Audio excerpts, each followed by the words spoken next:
जय माता दी। निर्जला एकादशी कब है? 2025 में। पूरे साल की एकादशी कितनी होती हैं, उस सब का पूजा का संबंध जो है वो किसको समर्पित होता है? निर्जला एकादशी का जो व्रत है वो पूरे साल की एक एकादशी सबसे विशेष होती है। हिंदू धर्म में एकादशी का बहुत बड़ा महत्व होता है। एकादशी का व्रत भगवान विष्णु को समर्पित होता है। पूरे साल की 24 एकादशी होती हैं।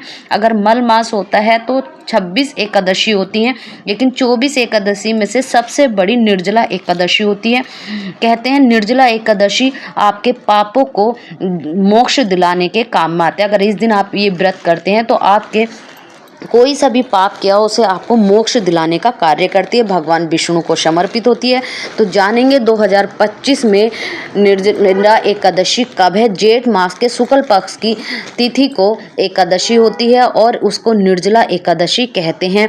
निर्जला एकादशी जो है इस बार 6 जून को मनाई जाएगी। पूरे दिन निर्जल रहा जाता है। इसमें निर्जल व्रत रखकर ये व्रत पूरा किया जाता है। सुबह आप ब्रह्म मुहूर्त में उठकर स्नान निवृत्त से होकर आपको पूरे दिन ओम भगवते वासुदेवाय नमः इस मंत्र का उच्चारण करना है, भगवान विष्णु का ध्यान करना है, किसी की निंदा या चुगली नहीं करनी है और रात को चंद्रमा को अर्घ्य देकर आप ये व्रत खोल सकते हैं। इस व्रत में पूजा करते समय आपको 2 चीज़ों का विशेष ध्यान रखना है।